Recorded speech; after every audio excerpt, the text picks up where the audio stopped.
민주정치제도와 승복을 시작하겠습니다. 러시아와 우크라이나 전쟁의 사례에서 보듯이 탄핵의 정당성과 상관없이 탄핵은 국가의 위기를 이야기할 수 있다. 그렇죠.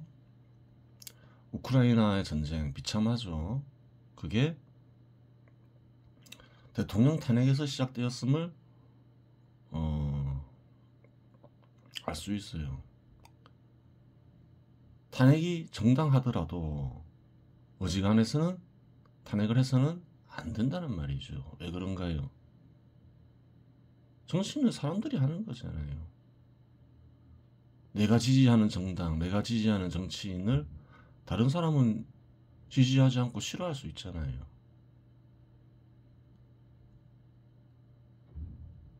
그러니 국민들이 선거로 인해서 선출된 대통령을 함부로 탄핵을 하면 지지자들이 가만히 있지 않겠죠. 그거 당연한 거예요. 함부로 하면 안 되는 거예요. 좋게 해결해야 되는 거죠. 아주 위급이 국가 위기 상태가 아니면. 한국에서도 박근혜 대통령 탄핵 이후 국민들과 정치적 대립이 첨예해졌음을 확인할 수 있다. 그렇죠. 해결이 잘 안 되고 있죠.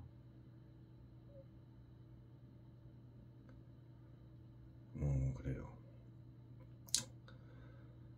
따라서 탄핵을 사적 목적으로 발동하거나 중대한 일도 아닌데 발동하거나 남발하게 되면 내란임은 의심할 여지가 없다. 그렇죠. 정당한 탄핵이라더라도 내전을 일으킬 수 있는 크게 위험한 거죠. 어지간해서는 안 되는데 그런 위험한 행위를 사적 목적으로 발동하거나 중대한 일도 아닌데 발동하거나 남발하면 뭔가요? 명백한 내란 행위예요. 그거 잘 알아야 되는 거예요. 사례도 있고. 대한민국 헌법에는 대통령은 국가 원수임을 분명히 밝히고 있고 비상계엄을 선포할 권한을 부여하고 있으니 윤석열 대통령이 비상계엄을 선포하여 더불어민주당을 중심으로 한 국회의 내란을 진압하는 행위는 당연히 대통령이 해야 할 일이며 위헌적이거나 위법적인 행위가 아니다. 더불어민주당이 탄핵을 사적 목적으로 발동하거나 중대한 일도 아닌데 발동하거나 남발하지 않았냐, 이제 이런 문제가 있는 거죠. 있었죠. 20번 넘게 탄핵 소추를 진행했죠. 그리고 탄핵 소추를 진행했지만 9건 어떤가요? 그래요. 탄핵 소추가 안 됐죠. 한 건도. 그것은 무슨 말인가요? 함부로 남발했다는 거죠. 사적 목적이 있을 수도 있고. 내란 행위가 분명해요. 분명한 것은 분명하다고 해야 되는 거예요. 그럼 어떤가요? 대통령이 진압해야 될 거 아니에요. 국가 원수니까. 비상계엄을 선포하지 않고 중지시키거나 처단했으면 어떤가요? 더 좋았겠죠. 그래요. 비상계엄을 선포했다 해서 문제가 될 건 없다는 거예요. 왜? 내란 행위가 이미 있었으니까.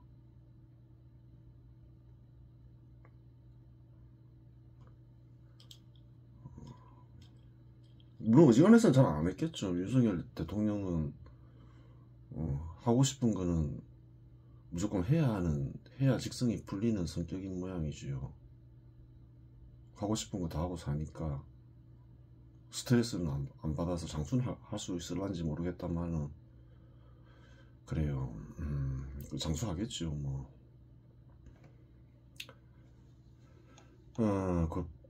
그래요.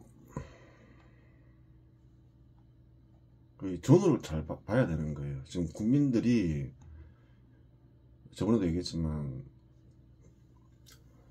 박근혜 대통령 탄핵 이후에 탄핵을 너무 쉽게 생각하고 또 민주당이 탄핵을 남발했는데 사실은 그에 대한 그건 분명히 내란 행위인데 처단 행위가 없었죠. 처단하기도 마땅치 않다 생각을 했겠죠. 법적으로도. 그러다 보니까 뭐 국민들이 인식이 또 처단해야 된다 그런 인식이 있으면 처단할 수도 있고 그러면 또 처단한다는 인식이 있다고 생각하면 또 남발하지도 않았겠죠. 그 내란이라는 인식이 없으니까 저질렀는데 사실은 우리가 사례를 보면 알 수 있듯이 내란인 거예요. 그게 국가 비상사태라는 거죠. 비상사태를 일으킨 것이죠. 그 진압해야 되는 거예요. 그 다음 보겠습니다. 그런데 좌파 언론기관은 물론이거니와 우파 언론기관으로 알려진 조선일보, 동아일보, 중앙일보 등도 더불어민주당을 중심으로 한 국회의 탄핵을 통한 내란 행위에 대한 언급은 전혀 없고 전혀 없죠. 우크라이나 사례를 보면 엄청난 전쟁이고 한국 사례를 봐도 갈등이 굉장히 심화됐죠. 박근혜 대통령 탄핵 이후에. 근데 이런 탄핵을 통한 행위에 대해서 언급이 있나요? 없나요? 오로지 비상계엄을 선포한 게 잘못됐다. 그렇게만 얘기하고 있죠.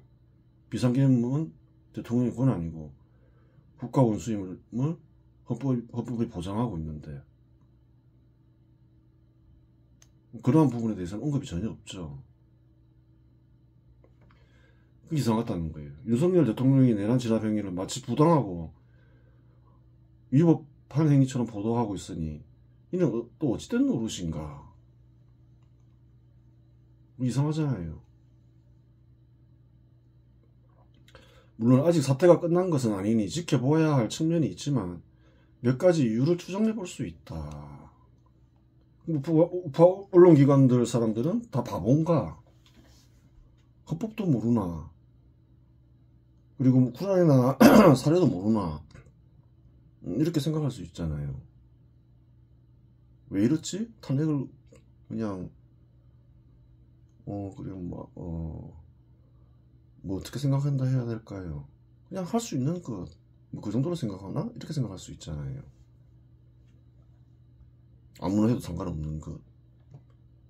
첫 번째는 박근혜 대통령의 탄핵에 우파 언론기관들이 역시 참여했기 때문에 더불어민주당을 중심으로 한 국회의 유연적이며 불법적인 탄핵 행위를 내란 행위로 규정할 수 없게 되었다는 사실이다. 일종의 원죄론이다. 우파 언론기관들이 왜 이러나 따져볼 수 있겠죠.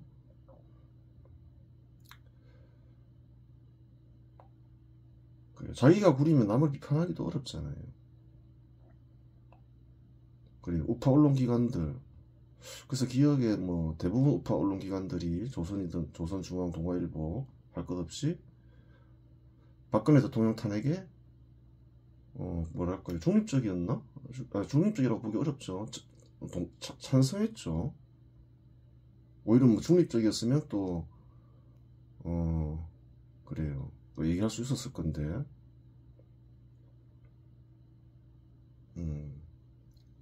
그래요. 동참했다는 거예요. 그때는 마치 큰일이 일어난 것처럼. 물론 그렇게 생각할 수도 있죠.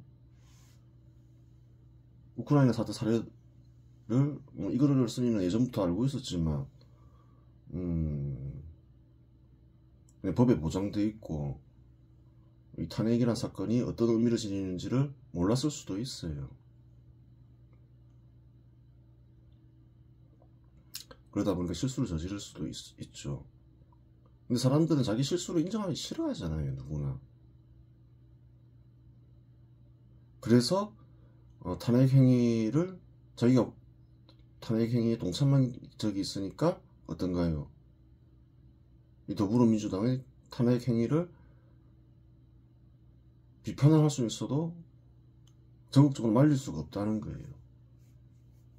일종의 원죄론이죠. 그럴 수 있다는 거예요. 한번 추정을 해보는 거예요. 왜 이러나 이러면서. 두 번째는 우파 언론기관의 구성원들이 전부는 아니더라도 좌파 인사들에 의해 장악된 경우이다. 우파 언론 기관인 줄 알았는데 구성원들은 좌파 인사들이더라. 그럴 수도 있겠죠. 우파 언론 기관은 좌파 정부나 좌파 정당을 비판하긴 하지만, 그렇죠. 좌파 정당의 위헌적이며 위법적인 행위는 모른 척 한다. 탄핵을 보면 알 수 있잖아요. 엄연히 조심해야 될 행위이고, 그래요. 사적 목적으로 활동하거나 중대한 일도 아닌데 활동하거나 남발하면 분명히 내란임에도 불구하고 이런 부분에 대해서 언급을 안 하잖아요. 어느 순간부터 국민들은 탄핵에 대해서 무감각해졌잖아요. 과거에는 안 그랬는데. 이 탄핵이라는 행위에 예민하고 국민들이 다 그렇게 인식했으면 어떻게 됐을까요?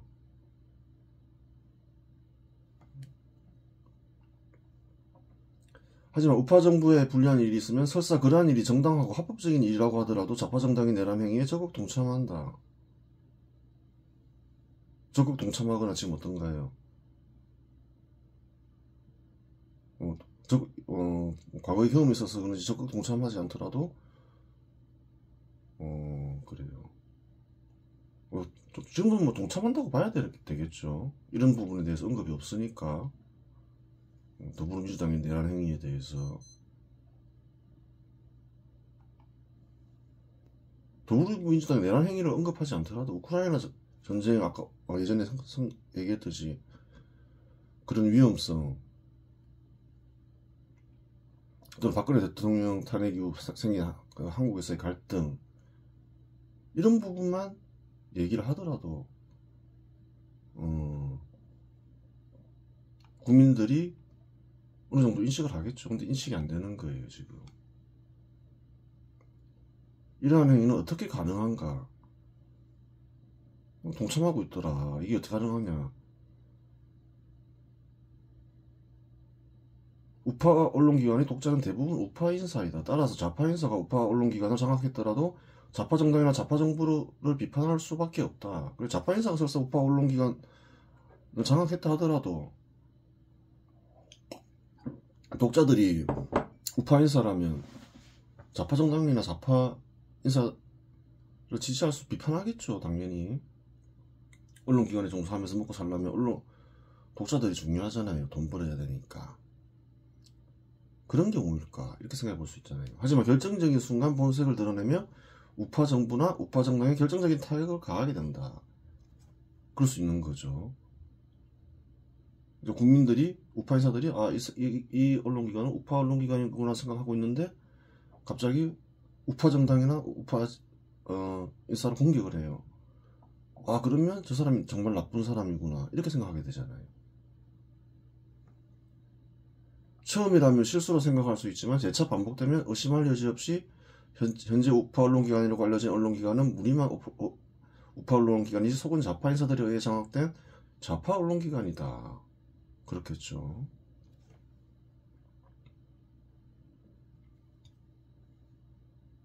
더불어민주당을 중심으로 한 국회 내란 행위는 진행 중이니 좀 더 지켜보도록 하자. 아직 끝난 게 아니니까 진행 중이니까 한번 보자는 거예요. 두 번째도 역시 이런 내란 행위에 동참하는지 안 하는지. 첫 번째는 좀 논란이 있을 수 있겠죠. 굉장히 위험한 건 사실이었죠. 그래요. 일단 보기로 하겠습니다. 그때도 말리는 게 맞았어요. 상황상 그렇게 뭐 전쟁이 난 것도 아니고 최순실이라는 민간인이 마치 국정을 좌지우지한 것처럼 하지만 꼭 뭐 그럴 수도 없겠죠. 당연히 그렇게 하려면 아주 뛰어난 인물이어야 되는데 그럴 수도 없고, 또 민간인이 조언을 하면 안 된다는 말도 아니고 믿을 수 있으니까 조언을 했겠죠. 똑똑하고 왔다 하고 생각하니까 뭐 영향을 줬을 수는 있지만 그래요. 민간인이 대통령과 친해서 뭐 조언을 했다 해서 거기에 뭐 범죄는 아니잖아요. 한국은 뭐 민주정치 한다는데 누구나 조언할 수 있는 거지. 어떤 신분 제도를 가진 국가는 아니잖아요. 그래요. 그걸 가지고 탄핵을 했다는 거죠. 이러한 얘기를 왜 하는가? 한국에서 좌파 국민들과 우파 국민들의 수는 일정하며 좌파 국민들과 우파 국민들의 견해와 생각은 다르다. 이런 얘기를 하는 이유가 있다는 거예요. 여론조사에서 좌파 국민들의 견해나 생각이 압도적인 것으로 나온다면 이는 우파 국민들이 대답을 회피하는 것에 불과한 것이다. 팽팽하다는 거예요. 저번에서 선거에서 이겼지만 크게 이겼죠. 더불어민주당이. 사실상은 어떤가요? 전체 국민 투표수는 한 5%밖에 차이가 안 났어요. 5%가 큰 게 아니냐. 현 시점에서 보면 대부분 여당이 지죠.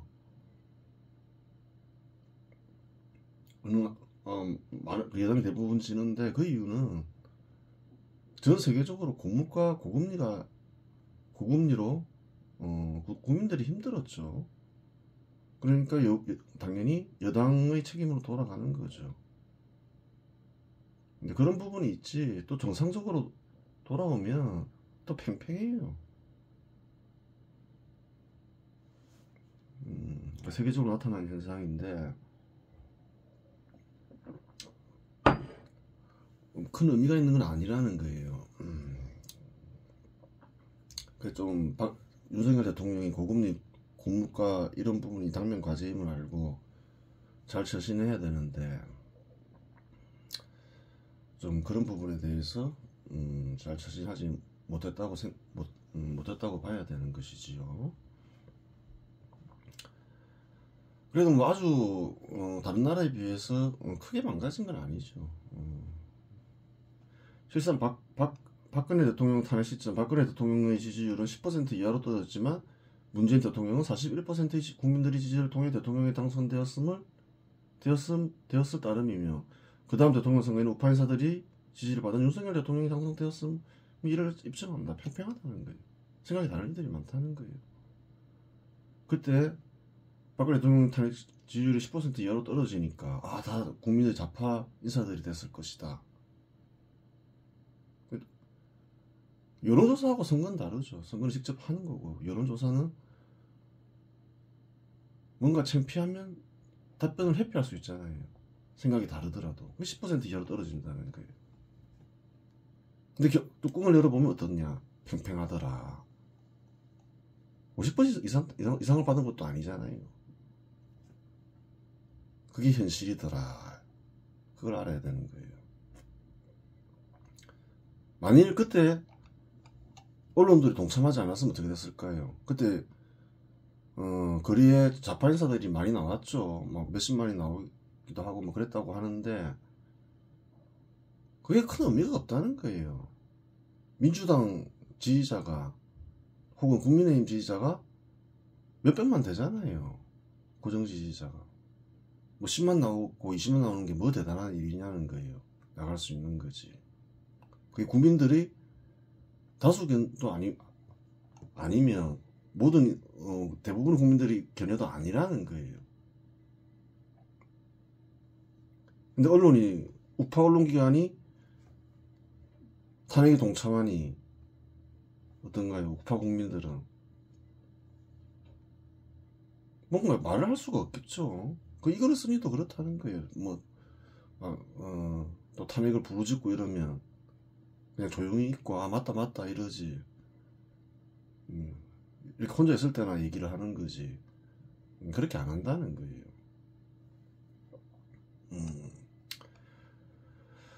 그래요. 실상 한국의 좌파 인사들은 다수로 가장하는 일에 능하다.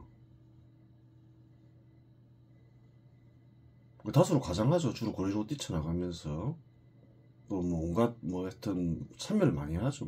요즘 댓글 이런 것도 있겠죠.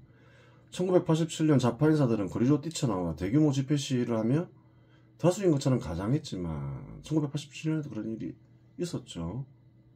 전두환 대통령 때. 그래서 대통령 직선제를 해봤어요. 모두가 군사정부를 다 싫어한다 생각한 거죠. 인정하지 않고. 근데 어떤가요? 막상 대통령 선거에는 우파 인사들이 지지를 받은 노태우 대통령이 당선되었다. 뚝 열어보니까 그게 아니더라는 거예요.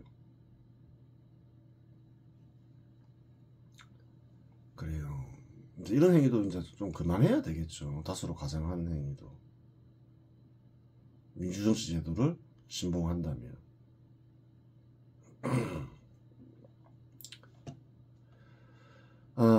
이런 이제 우파 언론기관들이 지금 이제 두 번째 또 탄핵에 동참하는 걸 보이는데, 물론 아직 끝나진 않았죠. 우파 언론기관들 입장도 물론 이해한다. 설사 우파 언론기관들의 구성원들 대부분이 우파 인사라고 하더라도 국민들 대부분이 좌파 인사라고 판단이 되면 겁을 먹기 때문이다. 먹기 마련이다. 겁먹을 수 있죠. 괜히 지지했다가 대부분이 다 좌파 인사로 바뀌었는데 그렇게 생각하기 쉽다는 거예요. 큰일 나겠다. 근데 안 그렇다는 거예요. 하지만 국민들 일부만 좌파 인사에 따르면 겁먹을 이유가 없다. 내가 나서면 끝난다는 종결자의 정신이 필요한 시점이다. 정말 자기들이 우파 인사라면 그렇게 하겠죠. 끝을 내겠다. 끝을 내는 게 맞죠. 보겠습니다. 윤석열 정부는 이전에 박근혜 정부보다 더 어려운 시점에 처해 있다. 박근혜 정부 때 탄핵 소추가 국회에서 부결되었다면 그것으로 끝이 났을 것이다.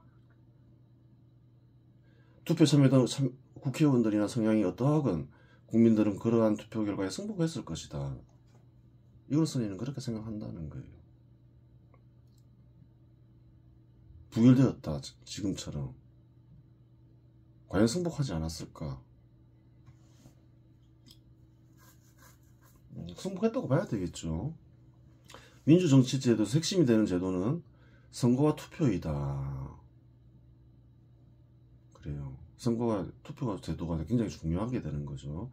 만일 선거와 투표 결과에 승복하지 않으면 더 이상 민주정치제도는 유지될 수 없다. 민주정치제도가 핵심이 되는데 선거와 투표인데 이 결과를 승복하지 않아요. 그럼 더 이상 민주정치제도가 아닌 거죠. 파괴되는 거죠. 하지만 더불어민주당은 투표 결과에 승복하지 않고 또다시 대통령 탄핵을 추진하겠다고 한다. 결판이 났죠. 승복해야 되나요? 안 해야 되나요? 승복해야 된다는 거예요. 대통령 선거도 마찬가지죠. 부정한 선거가 아니었다. 부정하면 또 말이 달라지겠지만 승복해야 되는 거예요. 투표도 법률 제정도 마찬가지고 승복하지 않으면 유지될 수 없는 거예요. 또다시 대통령 탄핵을 진행하겠다는데 승복하지 않겠다는 거죠. 결과에 대해서. 그래. 하지만 더불어민주당은 투표 결과에 승복하지 않고 또다시 대통령 탄핵을 추진하겠다고 한다. 또한 여당 당대표인 한동훈 대표는 투표 결과에 승복하지 않고 대통령 직무를 중지시켜야 한다고 주장하며 자신이 대통령 행세를 하고 있다. 황당한 거죠. 국민이 선출한 대통령 직무를 자기가 여당 당대표가 중지시켜야 된다는 거예요. 결과도 이미 나왔고 투표 결과도 나왔는데 탄핵 부결됐잖아요. 승복해야 되는 거예요.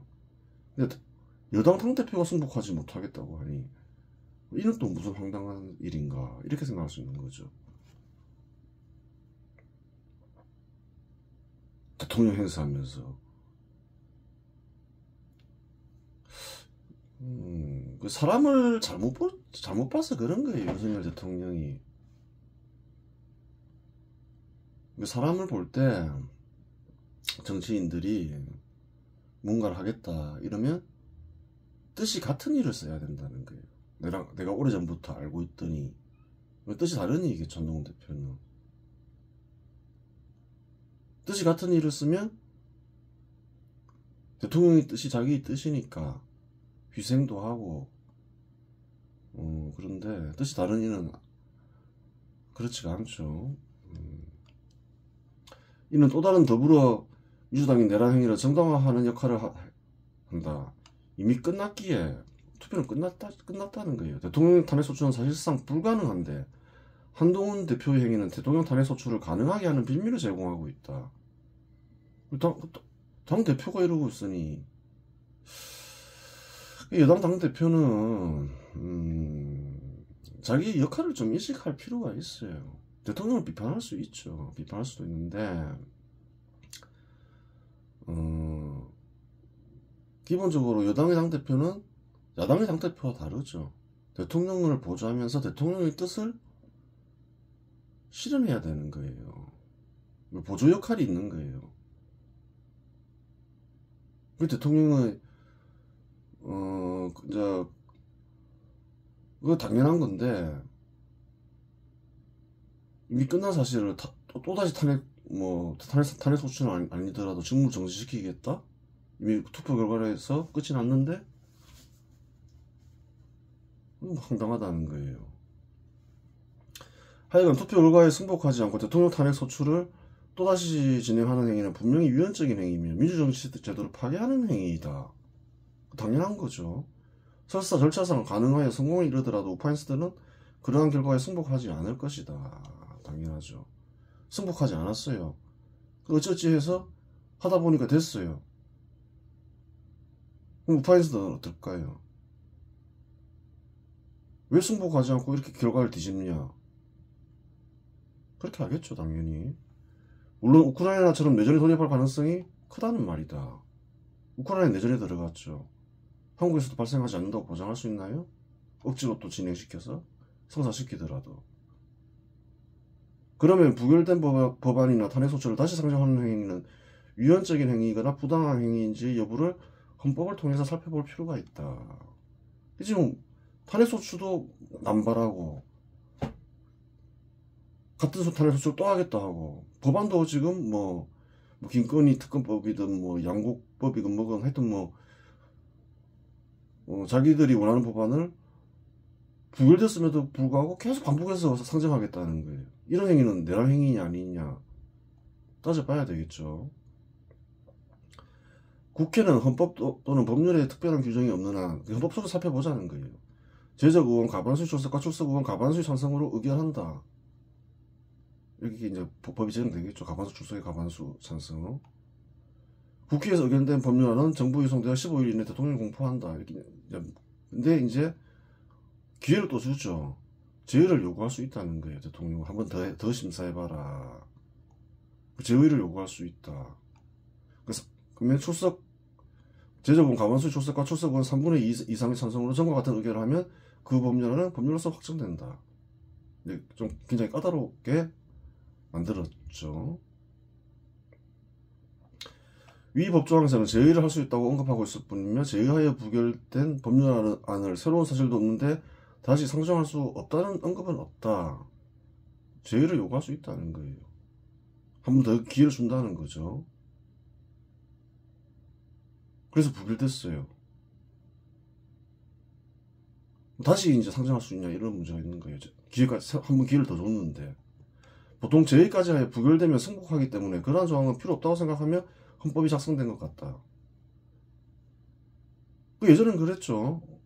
3분의 2 이상의 찬성을 얻지 못했어요. 그래서 부결됐어요. 다 승복을 했죠. 승복할 필요가 없다 생각하니까 안 넣는 거죠. 그러면 이는 어떻게 해석해야 할까? 제의를 통해서 법률이 확정되는 조건은 굉장히 까다롭다. 까다롭다는 말은 무엇인가? 기회를 주긴 하지만 부결되면 무조건 승복하라는 말이다. 까다롭게 만들었다는 거에 헌법 정신이 간직되어 있다는 거예요. 이렇게 기회를 줬다. 그럼에도 안 됐다. 까다로우니까 이제 그만해라. 승복하라는 말이죠. 잘못된 해석, 자의적인 해석이 아니잖아요. 까다롭게 만든 것에 이제 뜻이 간직되어 있다는 거예요. 또한 제의에 기회를 준다는 말은 무슨 말인가? 제의까지 했는데 실패하면 포기하라는 것이 헌법 정신이 아니겠는가? 어기면 어떻게 되나요? 내란이 되는 거죠. 달리 얘기하면 부결되었음에도 다시 진행한다는 말은 내란 행위에 속한 행위로 이해도 무방할 것이다. 왜 그런가요? 법률안도 마찬가지예요. 지지하는 이들이 있고 지지하지 않는 이들이 있겠죠. 억지로 또다시 이렇게 기회를 줬음에도 불구하고 부결되었는데 또다시 진행하면 어떻게 되나요? 지지하지 않는 이들이 반발을 산다는 거예요. 그러니까 승복을 해야 된다는 거예요. 민주정치 제도하에서는. 그럼 이제 탄핵과 관련된 조항을 살펴보자. 저번에 살펴봤죠. 근데 이제 조건만 보는 거예요. 탄핵 소추는 국회 제적의원 3분의 1 이상의 발의가 있어야 하며 국회 제적의원 과반수 찬성이 있어야 한다. 법률안 보면 어떤가요? 법률안은 과반수 출석인데 여기는 제적의원 그래요. 국회 제적의원 과반수 찬성이 있어야 되죠. 출석의원 과반수만 찬성하면 되는 것보다 법률안이 더 탄핵 소추안이 더 까다롭죠. 그 말은 무슨 말인가요? 어지간해서는 하지 마라 이 말인 거예요. 까다롭게 만들었다는 거에는. 헌법에도 나와 있어요. 함부로 하면 내란인 거예요. 다만 대통령에 대한 탄핵 소추는 국회 제적의원 과반수의 발의와 국회 제적의원 3분의 2 이상의 찬성이 있어야 한다.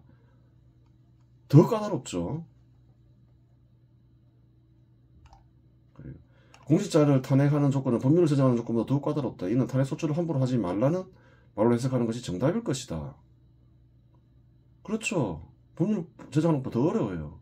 함부로 하지 말라는 거예요. 대통령 탄핵 조건은 일반 공직자 탄핵 조건보다 더욱 까다롭다. 이는 어지간해서는 대통령 탄핵 소추는 꿈도 꾸지 말라는 말이긴 하지만 기회를 주겠다는 말이다. 기회를 줬는데 실패하면 어떻게 하라는 건가요? 끝내라는 거예요. 승복하라는 말이죠. 기회를 주었지만 실패하면 당연히 승복해야 하는 것이 헌법정신이 아니겠는가. 달리 얘기하면 부결되었음에도 다시 진행한다는 말은 내란 행위에 속한 행위로 이해도 무방할 것이다. 그래요. 누구나 지지하는 정치인이나 정당, 나아가 지지하는 법안이 있을 수 있다. 민주정치 제도를 도입하여 이러한 문제를 해결하고자 하면 우선 선거나 투표가 정당하게 진행된 이상 승복하는 자세가 필요하다. 승복해야 된다는 거예요. 승복하지 않으면 민주정치 제도를 할 필요가 없는 거죠. 선거와 투표 결과에 승복하지 않으면. 내가 지지하는 정치인이나 정당, 나아가 지지하는 법안을 다른 이는 지지하지 않고 싫어할 수 있다. 이러한 문제를 선거나 투표로 결판되지 않는 제도가 민주정치 제도이다. 그래서 전쟁을 통해서 해결하는 게 아니죠. 이렇게 해결하기로 했어요. 그럼 무엇이 중요한가요? 결과가 나왔으면 선거나 투표로 승복해야 된다는 거예요.